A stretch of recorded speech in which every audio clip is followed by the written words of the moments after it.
여러분, 요즘 비행기 사고가 정말 많이 발생하는 것 같아요. 최근에 일어났던 사고들도 정말 안타까운 사고도 많았고요. 좀 빈번한 사고들도 많이 있는 것 같아요. 그 중에서도 저는 전원 생존의 기적이라고 불렸던 델타 항공의 전복 사고가 제 개인적으로는 정말 놀랐던 사고 중에 하나였습니다. 왜냐하면 제가 얼마 전에 대한항공 후기를 남겼던 토론토 노선의 종착지인 토론토 공항에서 해당 사고가 발생하기도 했었고요.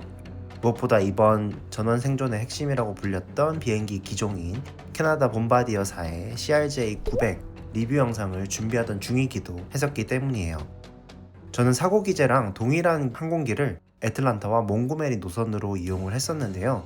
이 노선이 되게 짧아요. 1시간이 채 안 되는 운항 시간을 가지고 있고 또 235km라는, 사실 미국에서 이 거리는 정말 단거리에 속하는 거리죠. 인원은 100명 미만을 태울 수 있게 주로 설계가 되어 있는 비행기고요. 2이 좌석 배열로 운항되는 상당히 작은 항공기입니다. 사실 그때는 이 비행기를 별 생각 없이 탔었는데 이번 사고가 난 걸 보고 이 비행기가 되게 안전한 비행기였구나 라는 생각이 좀 들었고요. 그래서 여기에 대해서 좀 상세하게 후기랑 같이 설명드릴 수 있도록 해볼게요. 어릴 때 유럽에서 프로펠러 비행기는 타본 적이 있어요. 그게 2이 배열의 비슷한 비행기이긴 했는데 물론 다른 기제이긴 했어요. 그래서 정말 오랜만에 이런 2이 좌석의 비행기를 타보게 됐습니다. 북미권에는 보통 기차나 버스 같은 게 잘 안 되어 있다 보니까 단거리 항공 운항이 상당히 빈번하고요. 중소도시들은 이용객 자체도 좀 적고 활주로도 작다 보니까 이런 bombardier 항공기 같은 소형 비행기들이 많이 다닙니다. 반면에 철도망 같은 중장거리 대중교통이 잘 깔려있는 유럽이나 아시아 국가들에서는 좀 생소한 항공기 기제이기는 해요. 그래서 저도 처음에 이거 괜찮나? 하는 생각을 가지고 비행기를 타기를 했었습니다. 근데 결론적으로는 아무런 문제 없었고 오히려 더 괜찮은 구석들도 많이 있었던 것 같아요. 그 이유가 이 외형을 보시면 알 수 있는데요. 보통 비행기 날개에 터보 엔진이 달린 항공기들이 우리가 주로 보는 에어버스사와 보잉사의 항공기들이죠. 이 항공기들은 비교적 규모가 큰 상업용 항공기들이고요. 제가 탔던 bombardier 항공기는 비행기 뒤에 꼬리 쪽에 터보 엔진이 달린 모습입니다. 그래서 상당히 이색적이기도 한데요. 사실 이게 옛날 구소련 항공기들을 보면 이런 모습들을 심심치 않게 볼 수가 있어요.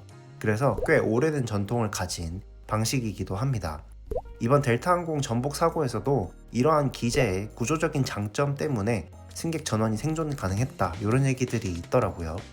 왜냐하면 보통 기체 날개에 항공유를 저장을 하고 터보 엔진들이 위치를 하고 있기 때문에 이게 손상이 가면서 불이 한꺼번에 확 붙는 경우가 많다고 해요. 근데 이 bombardier 항공기는 후미 쪽에 터보 엔진이 장착이 되어 있고 항공유 자체도 양쪽 날개와 후미 날개에 분산돼서 저장이 되어 있다 보니까 이 부분에서도 조금 구조적으로 유리한 부분이 있었어요. 게다가 이게 충격이 가해지면 자동으로 날개랑 터보 엔진 같은 것들이 잘 분리되도록 설계가 되어 있다고 해요. 그래서 이번 사고에서도 날개 한쪽과 후미 날개들이 전부 분리가 되면서 큰 불이 나지 않았다라는 얘기가 있었습니다. 어쨌든 그래서 이 비행기는 생각보다 되게 안전한 비행기다라는 생각을 그때는 하지 못했는데 지금 다시 보니까 그런 생각이 들어서 한번 후기를 말씀드려볼게요. 이 비행기를 타기 위해서 애틀란타 공항에 왔고요. 역시나 델타 항공이기 때문에 델타 항공 타기 전에 델타 항공 라운지를 한번 가볼게요. 사실 애틀란타 공항이 델타 항공의 허브 공항이기도 하고요. 델타 항공 본사가 위치해 있는 곳이 애틀란타이다 보니까 애틀란타 하츠필드 국제공항이 상당히 규모가 큽니다. 지난 영상에도 몇 번 말씀드렸지만 6개의 터미널로 이루어져 있고요. 델타 항공 라운지는 각 터미널마다 곳곳에 위치해 있어요. 저는 게이트 C에 있는 델타 항공 라운지에 갔고요. 여기는 아멕스 플래티넘 이상의 카드를 소지하고 계신 델타 항공 이용객이시거나 또는 스카이팀 엘리트 플러스 이상의 등급을 가지신 분, 그리고 델타 항공 비즈니스석 이상을 탑승하시는 분들이라면 라운지를 이용할 수 있습니다. 여기는 규모가 크지는 않았어요. 아무래도 국내선 위주에 있는 게이트다 보니까 그렇기는 한데 그래도 음식도 괜찮고 전반적으로 만족스러웠습니다. 저녁 늦은 시간에 갔었는데 음식들도 바로바로 채워주더라고요.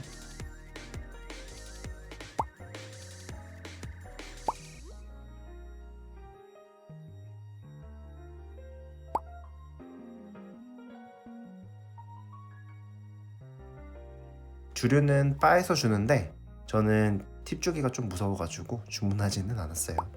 자, 이제 비행기를 타러 가볼게요. 생각보다 타는 사람들이 많더라고요.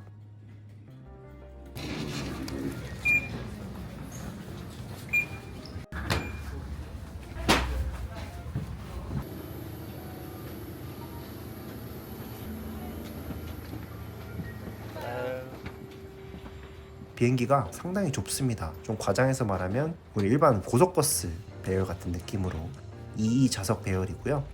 배열 자체가 좁은 것도 있는데 이 시트 간의 간격이 진짜 제가 타본 어떤 비행기보다도 좁은 것 같았어요. 저는 아시아인이니까 그나마 타는데 다른 덩치 크신 분들은 이거 어떻게 타나 할 정도로 신기하긴 했습니다. 이 시트가 탈 때는 몰랐는데 이번 사고에서는 톡톡히 제 역할을 했다고 하더라고요. 비행기가 지면과 충돌할 때 시트가 받는 충격이 굉장히 강해서 보통은 튕겨나가기 마련인데 이 시트는 그렇게 튕겨나가지 않도록 충격을 버텨줘서 사상자가 없었다라는 분석 결과가 있었습니다. 좌석 간격은 좁았어도 안전한 시트였다는 점을 이제서야 좀 깨닫게 됐네요. CRJ-900 이거 처음 타보는 bombardier 항공기입니다. 이게 CRJ-700이라는 항공기를 기반으로 길이를 늘린 파생형 모델이라고 하더라고요. 몽고메리에서 애틀란타로 돌아가는 복편은 CRJ-700을 탔었는데요. 둘의 차이는 사실 거의 없었고 그냥 승객을 조금 더 태울 수 있다 이 정도의 차이라고 봐주시면 될 것 같아요. 비행기를 가득 채운 채로 출발을 했습니다. 이륙을 했고요.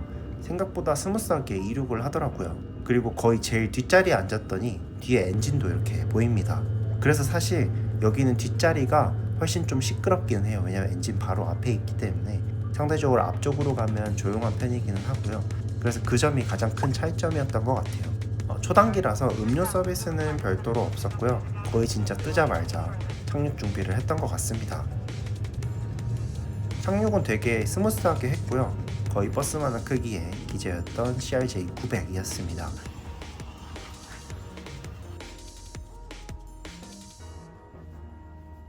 비즈니스석은 1, 2배열로 그나마 여유는 좀 있었겠네요. 자, 여기까지 델타항공의 초단거리 노선 그리고 봄바디어사의 CRJ-900, 700 리뷰를 한번 남겨봤는데요. 끝나기 전에 몽고메리 공항 잠깐 보면 몽고메리 공항은 엄청 작아요. 여기가 엘라베마주의 주도이긴 한데요. 공항 자체는 굉장히 작습니다. 하루에 뜨고 내리는 항공기도 많지는 않고요. 제가 이 봄바디어사의 CRJ-900, 700 비행기를 타보면서 느꼈던 점은 사실 기체만 작다 뿐이지 에어버스사나 보잉사의 비행기들과 막 다른 느낌을 받지는 못했던 것 같아요. 자리가 좁고 작은 항공기다 이 정도. 그리고 뒷자리가 좀 더 시끄럽다 이 정도였지 랜딩도 되게 부드러웠고요. 그래서 이번에 사고가 좀 더 놀라웠기도 했던 것 같습니다. 다행히도 모두 다 생존을 해서 큰 탈 없이 넘어갔던 것 같아서 정말 다행이에요. 이런 항공기의 안전 사양들이 다른 항공기에도 좀 많이 도입이 될 수 있어서 혹시나 있을 사고에서도 다치는 사람이거나 죽는 사람이 없었으면 좋겠다는 생각이 많이 들었어요. 혹시라도 이 비행기 기자 때문에 비행기 탑승을 불안해 하시거나 하지는 않아도 될 것 같습니다.